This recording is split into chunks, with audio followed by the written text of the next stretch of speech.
What is public cloud and why would we choose GCP to get started? Well, find out next right here on IT Pro TV.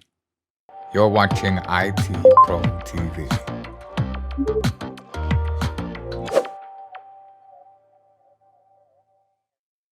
All right, welcome. You are about to take a look at the idea of what in the world is the public cloud about and why would we end up choosing GCP? And here again to help us out is going to be Anthony Sequeira. All right, Anthony, the very fact is there are so many offerings that are out there. Okay, we have AWS, which is kind of the big one. Okay, we also have Azure that's out there. GCP, most people have heard about it, but why would I choose this one? So help us out here. Yeah, we're gonna really talk about what the big deal is with cloud in general. I Right. mean, why is this just dominating almost every conversation you could have about IT these days? And yeah, let's jump in. I mean, one of the first things I want to cover with everyone is some of the commonalities, Ronnie, that we have across all the big public cloud vendors. For example, all of our big cloud vendors are going to give us compute. Okay. This is, in fact, if you look at the start of all of this, it was around 2006 when Amazon Web Service gave us something called Elastic Compute Cloud, or maybe it's Elastic Cloud Compute. I can never get it in the right order. Fortunately, AWS got me off the hook because it's just called EC2. That's how we say it, EC2. So that service was virtual machines in the cloud environment, and it was awesome. Now we're like, oh, that's boring. There's cooler ways to do it than the virtual machine in the cloud. But still to this day, having all of this compute power in the cloud available to us is amazing. And you're going to see that, as I said, VMs have become kind of yesterday's tech. We're going to look at Kubernetes in detail together, and we're going to look at serverless compute options as well. So, in the category of compute, across all your cloud vendors, you're going to have multiple options today when it comes to compute resources, and we'll get you educated on those options and what specific tools are in Google Cloud. Now, another area, again, this is back in like 2007, we're talking about cloud storage taking off. We have so much that we need to store now for data. This was a great area for cloud to help us out. And Ronnie, as you know, there's a whole bunch of different types of storage. Yeah, as we start seeing this kind of thing, right? This is where I really start having some confusion. When you start reading definitions, I don't know what the difference is between object storage and file storage and Very block cool. storage. So these are things I hope that we're going to be clearing up as we go along. Yes, too. I'm going to make those Okay, crystal clear for you, Ronnie. And you're going to be like, oh, I've got a bunch of this stuff. You'll know immediately where you would want to store Right. it. Yeah, and that can be tricky. And look at all the 4 options that we have here, and keep in mind that all of the tech that we're going to look at can interrelate. Quick example. If Ronnie needs a quick 2019 data center server from Microsoft in his Google Cloud, boom, he's going to spin that up, and it's going to be having its operating system stored on what's called block storage. But his server system that he spins up is probably going to be accessing a ton of object storage. So these are all going to interrelate, and we'll make sure you're great with them.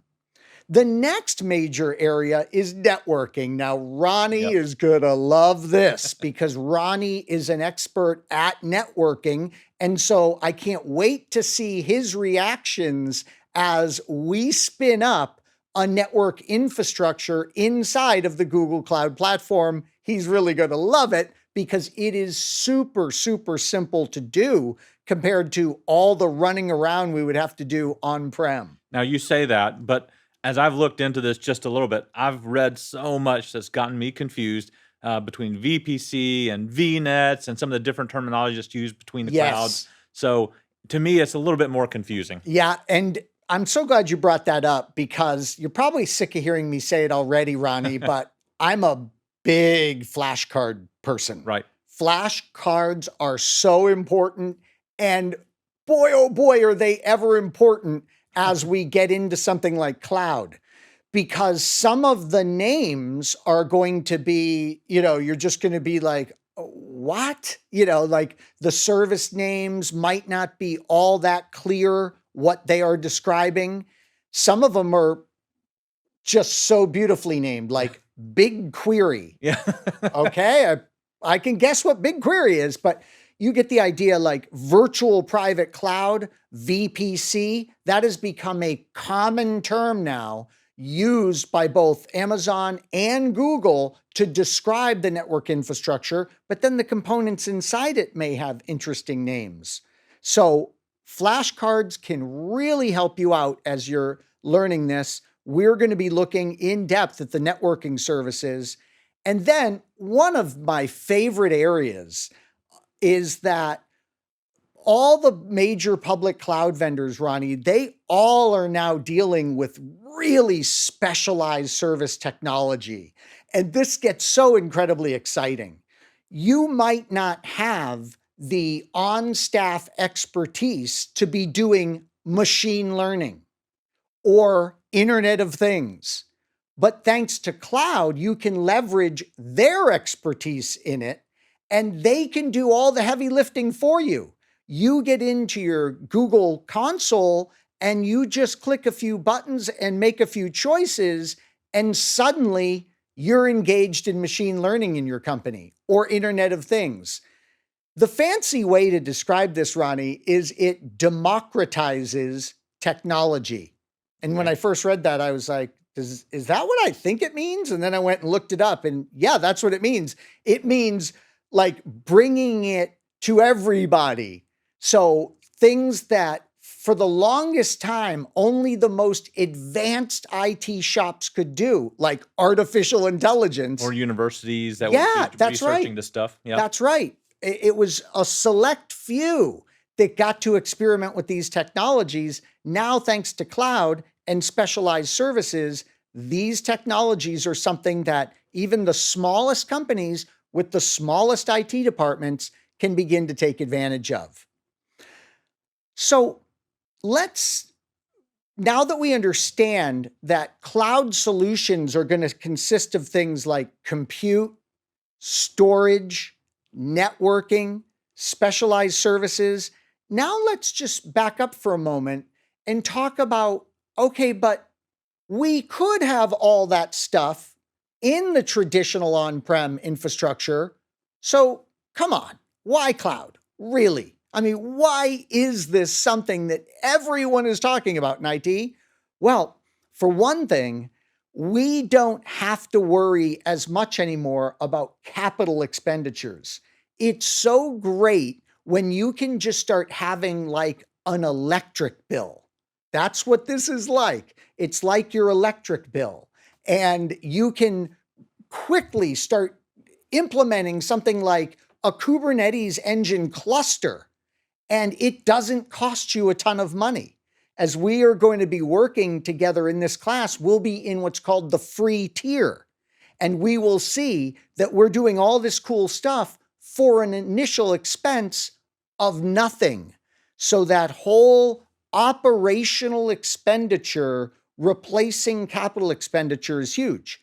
We pay as we go. So we get our monthly bill and we pay as we go. That's a wonderful thing, as opposed to having to pay a ton up front. Yeah. Now, as we continue on, right? You mentioned those terms CapEx and OpEx here. Yep. As we did that. So maybe someone like me might not understand that idea of CapEx. Why is CapEx so much more expensive than what you're talking about? So give us an example of that. Yeah, that's a great point. So let's take the Kubernetes engine, Right. for example. We are going to have this big Kubernetes cluster. Ronnie, we have to run out on day one and buy Right. potentially all the rack mount servers that we would need in order to do that effectively. So we have this huge initial bill.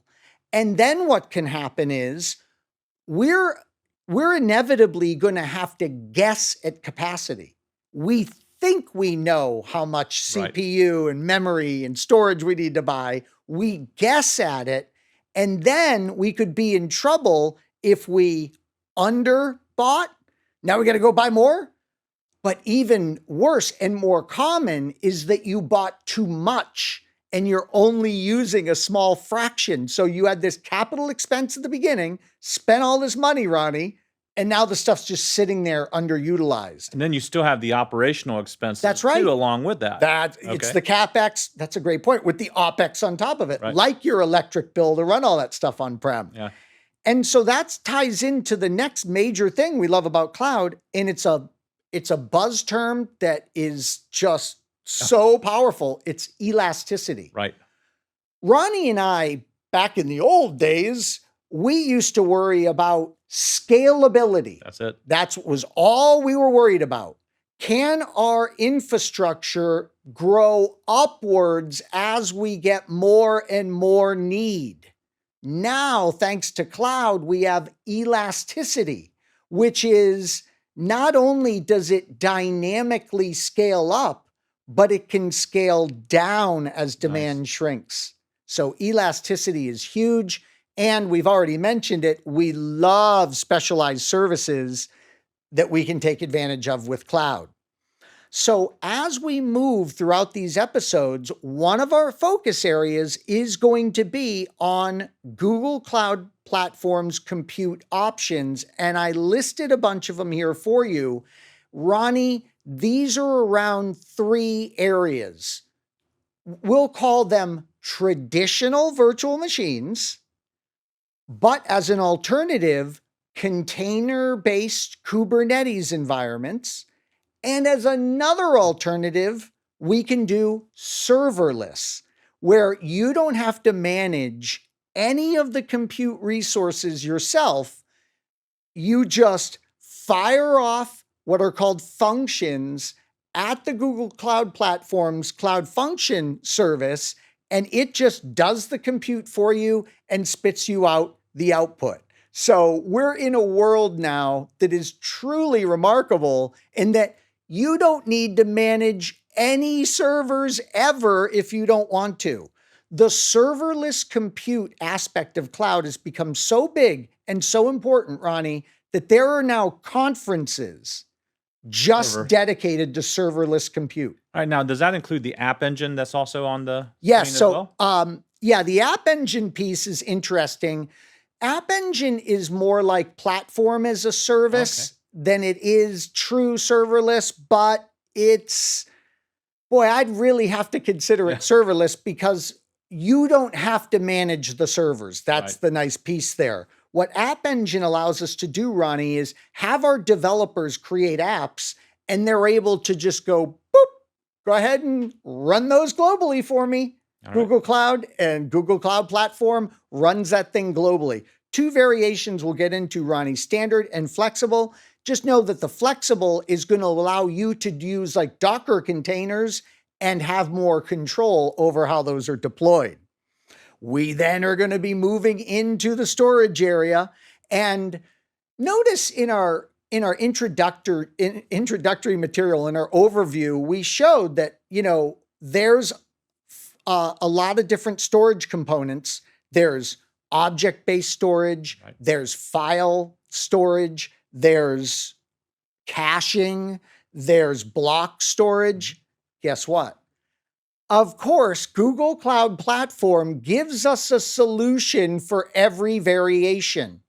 Remember I mentioned flashcards? Here's where you could start making flashcards. I would do like cloud storage on one side, and on the other side, I would have object-based storage. Okay. That is our object-based storage tool. So these are just names that Google has assigned to that type. Okay. Yep. And this would be great to make flashcards on. Right.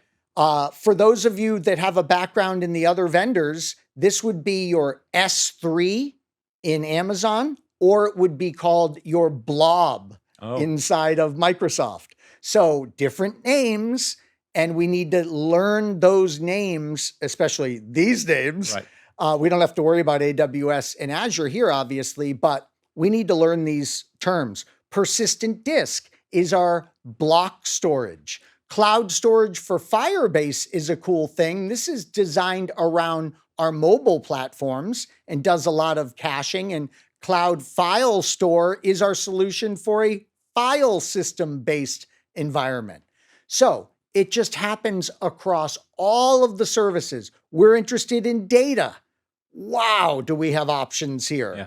Cloud SQL for a SQL compliant, kind of standard relational database environment.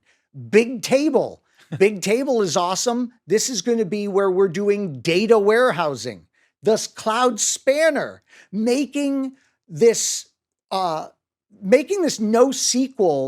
database just scale across the globe and supporting SQL-like queries. It's just amazing tech. We'll look at it. The Cloud Data Store, the Cloud Memory Store for a fast caching, the Cloud Fire Store for data store is the document style storage. And then we have Memory Store and Fire Store. Anytime you see Fire, by the way, in Google Cloud Platform, it is typically referring to mobile. Yep. So we love these mobile devices these days, and they have special requirements, right? They might be connected via 3G one moment and then a high-speed Wi-Fi the next. So that's going to, really bring up some interesting parameters for us. Ronnie, we're going to be looking in detail at the networking services, including some of your favorites, load balancing and DNS, which of course are key parts of the network infrastructure. We're going to look at Cloud Armor. This is our built-in distributed denial of service protection. Nice. Yeah, we don't want someone bringing down our infrastructure with a simple distributed denial of service. CDN. You know what that stands for? Content Delivery Network. You got it. Great job. I put Ronnie on the spot and he was right there. Yeah, this is great. This is what IT Pro TV takes advantage of for bringing this great content to you no matter where you are in the world and you not having to wait for it. We'll look at Cloud Interconnect, a way that we can connect different cloud virtual VPCs. And IAM is so important. We're going to be seeing it again and again and again throughout the episodes where we look at identity and access management. We want to make sure that we enhance security, as I said, with our move to the cloud, not detract from it. And then a just ton of developer tools, Ronnie. There is SDKs so you can interact with your favorite language in Google Cloud. There's all kinds of container tools like a container registry, Cloud Build. There's cloud tools for, and then I put ... because all these specialized development tools are supported inside Google Cloud Platform. GCP really gets a reputation of being the public cloud service for DevOps. Okay. Yeah, it's just like DevOps first, where Amazon Web Services and Microsoft Azure, those kind of were like, okay, we'll embrace DevOps, but GCP was centered around developers right from the get-go, and they're always, I think, going to have that kind of specialization. Plenty of monitoring tools, Ronnie. You're going to love it because I know how you like to monitor networks, and here we're going to be able to monitor everything from the applications that are running in our solutions to the network equipment itself that is powering them. And finally, as I said, we've got a bunch of specialized services. It's one of the things that makes Google Cloud Platform so exciting and cloud in general. So together in here, we'll be looking at your ability to create your own APIs and host them and distribute them through GCP, analyze data like you've never done before. We're going to build Skynet together. We'll do some artificial intelligence and machine learning. We'll talk about the difference between those two and the tools that Google Cloud Platform gives us. So start making your flashcards out of this episode, right? Start at least on one side. You could put Apigee API Platform And we'll fill in the other side of that flashcard when we get into more detailed discussions of that. All right, Anthony. Well, thank you for that introduction into the public cloud, as well as actually trying to separate that out for us so that we can take it in smaller chunks. Remember, we talked about the idea here, of course, of the compute, of the storage, and the networking, and even specialized services. All these are going to be important components, and Anthony's recommendation to make flashcards of them is going to help you not only on the exam, but also with the terminology as we get into the interface. That will help you to be able to navigate a little bit better. Well, that is enough for this episode then. Signing off for IT Pro TV, I'm your host, Ronnie Wong. And I'm Anthony Sequeira. Stay tuned for more of your Associate Cloud Engineer Show right here on IT Pro TV. Thank you for watching IT Pro TV.